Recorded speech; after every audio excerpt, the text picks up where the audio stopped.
Menurut Bapak, mengapa perubahan itu penting bagi BPS di era modern seperti ini? Pak, tantangannya itu apa aja, Pak?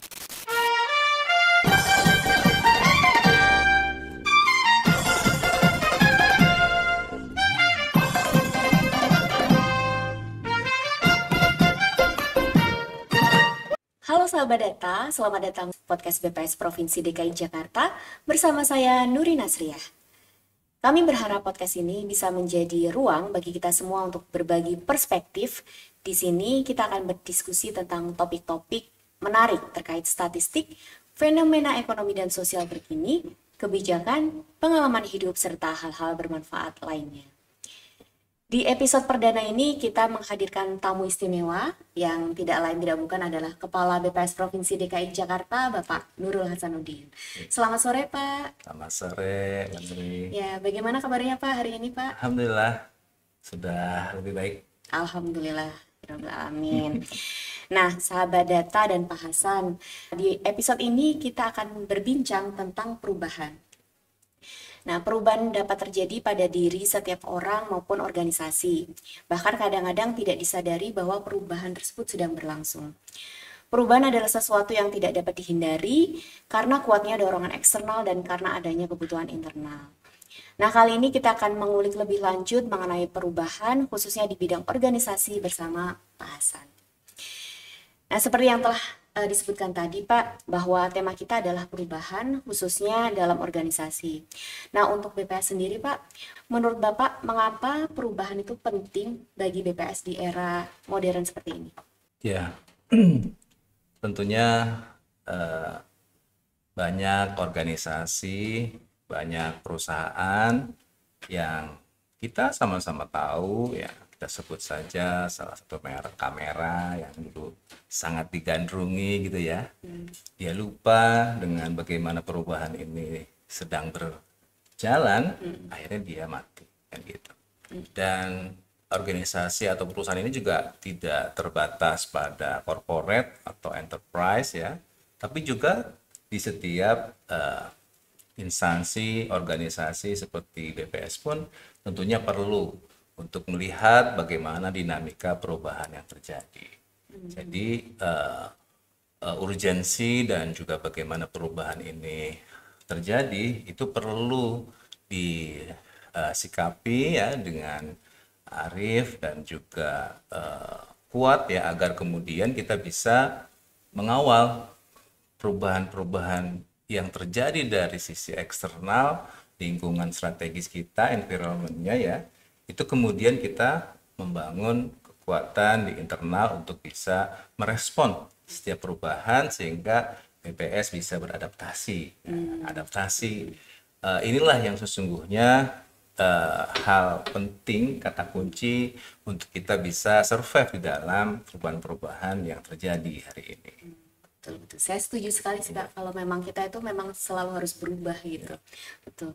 Nah, tentunya dengan melakukan perubahan itu tadi, Pak, pasti ada tantangan ya, Pak, ya, yang dihadapi ya. Nah, menurut Bapak tantangannya itu apa aja, Pak?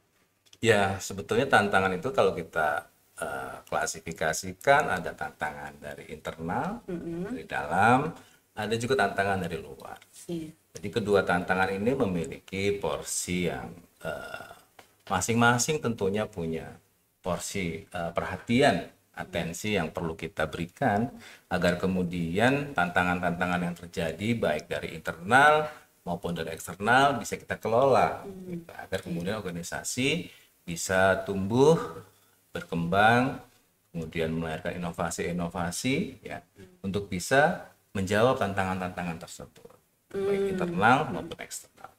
Baik, baik, Pak. Nah, berarti dengan adanya tantangan tersebut nih, Pak, Bapak kan sebagai Kepala BPS Provinsi DKI Jakarta nih, Pak, bagaimana peran kepemimpinan dalam membantu misalnya tim pegawai atau tim suatu tim lah dalam organisasi tersebut itu menghadapi perubahan-perubahan itu, Pak?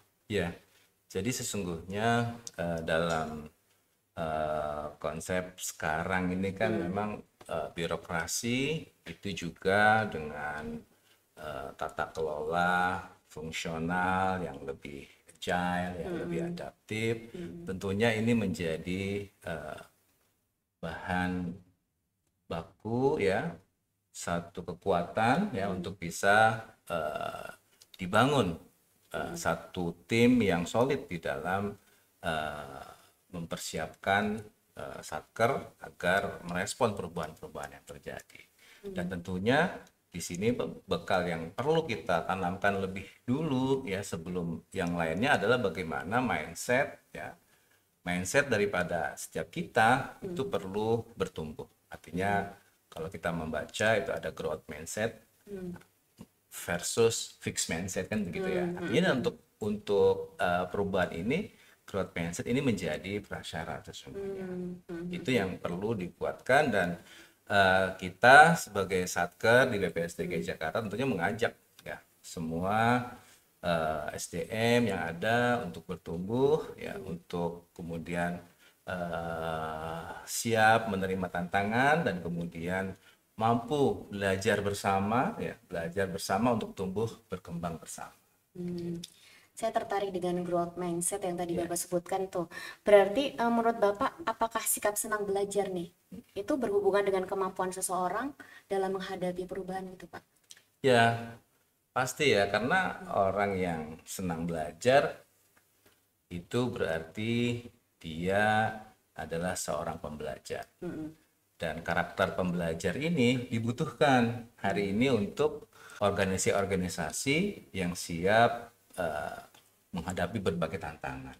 Artinya tantangan dari eksternal maupun internal berbeda-beda, berkembang. Makanya itu perlu yang namanya penguatan pembelajar. Jadi bukan sekedar belajarnya, tapi memang ada karakter dan juga semangat pembelajar yang kalau secara individu itu positif, bagus, apalagi kalau kita bisa bangun secara kolektif dalam sebuah tim di sebuah organisasi, termasuk di BPS DKI Jakarta. Bagaimana itu Pak bisa membangun tim secara kolektif dalam belajar itu seperti apa misalnya contohnya Pak? Ya, tentunya dalam konteks setiap ruang pembelajaran yang didorong, diinovasikan oleh Satker itu perlu disupport oleh semua untuk bisa hadir ya, untuk terlibat, berkontribusi kan begitu. Artinya program-program yang dibuat pun perlu menjawab kebutuhan yang ada.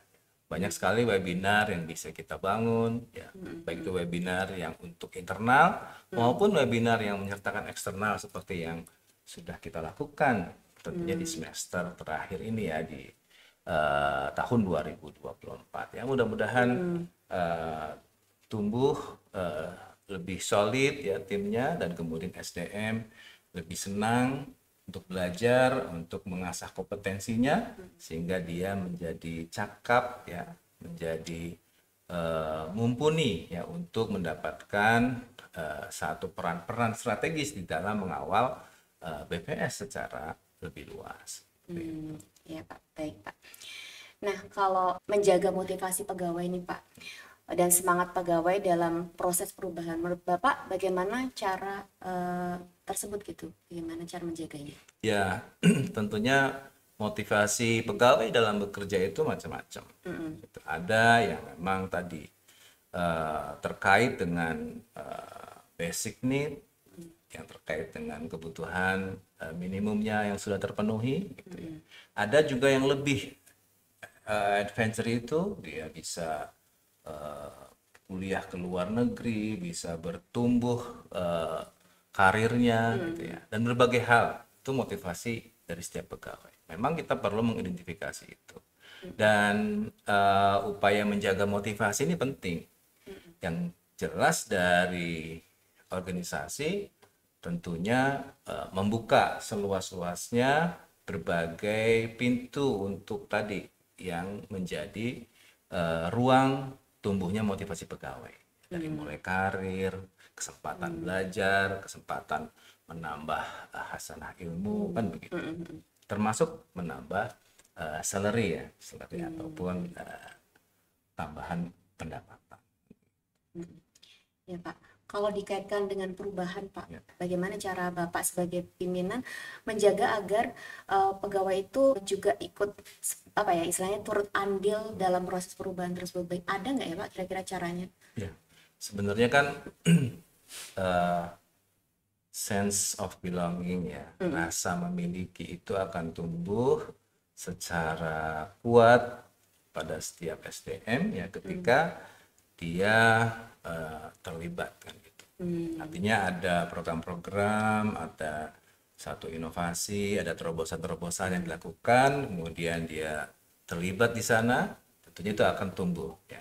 Selain itu, karena memang biasanya eh, lapisan yang lebih luas itu kan perlu ada yang namanya internalisasi gitu ya. Sehingga di sana juga diberi ruang untuk berkomunikasi, memberikan masukan, memberikan satu eh, saran gagasan, karena ide gagasan dari karyawan atau SDM juga itu termasuk bagian dari motivasi yang tadi di awal. Karena kalau sebuah organisasi SDM itu kemudian ide gagasannya tidak diakomodasi, tidak didengar, itu juga sesungguhnya membunuh motivasi kan Iya, gitu. betul. Artinya itu juga bagian upaya agar kemudian motivasi bertumbuh dengan memberikan ruang agar ide, gagasan, peran meskipun itu kecil tapi itu konstruktif membangun organisasi, saya rasa itu penting untuk bisa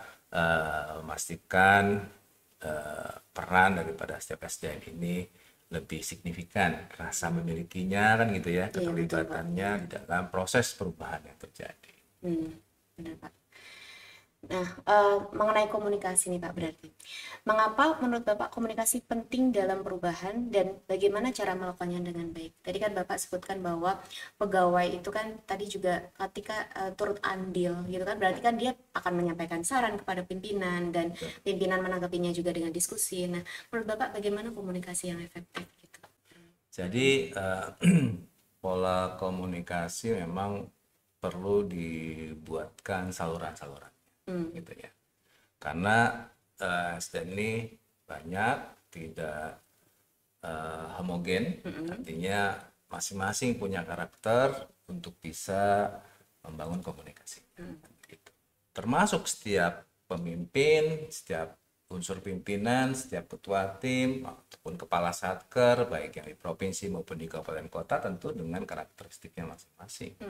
Tapi yang jelas saluran-saluran itu harus tersedia. Apakah itu saluran bersama seluruhnya dalam sebuah ruang rapat, ruang pertemuan-pertemuan besar kan gitu ya, ataupun yang pertemuan kecil, saluran-saluran kecil itu harus disiapkan untuk bisa berkomunikasi secara efektif.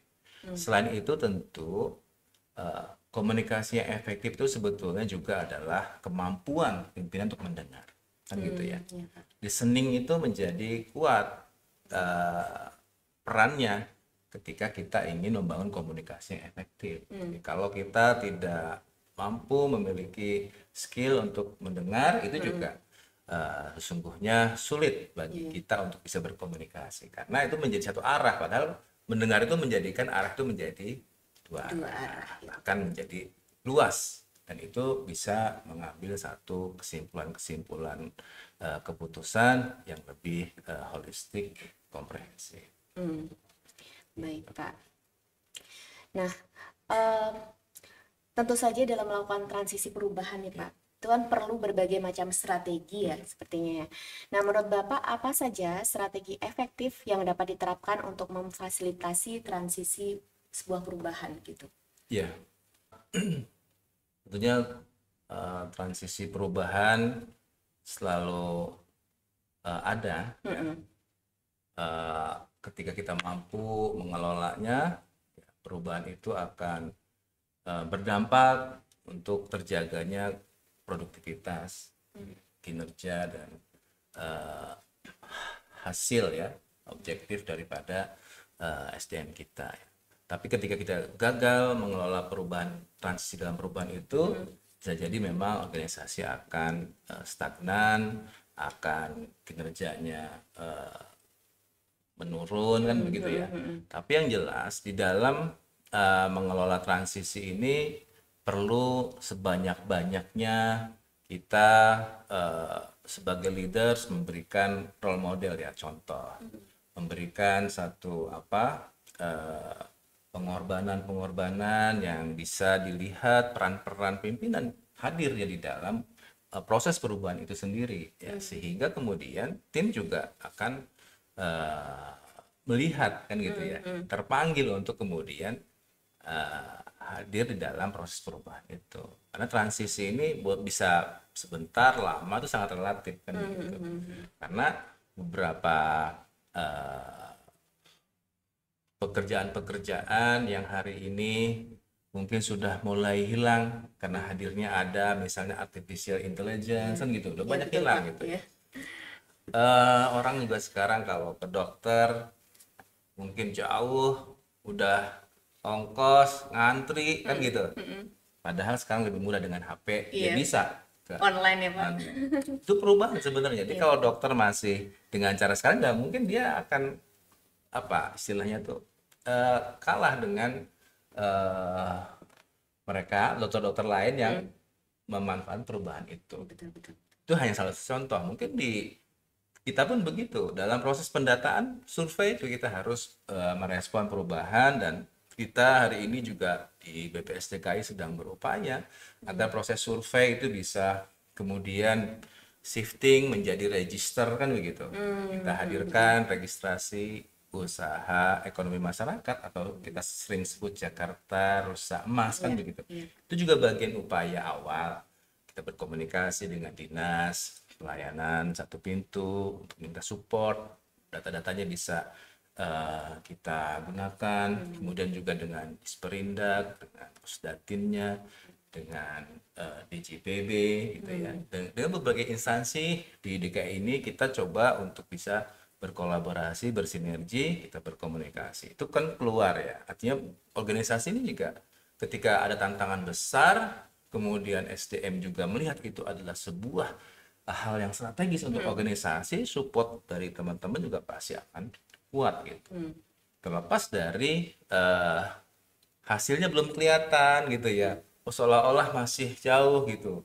Tapi sesungguhnya perubahan itu terjadi, memang ada transisi yang boleh jadi ada waktu. Kita punya goals, sensus ekonomi 2026.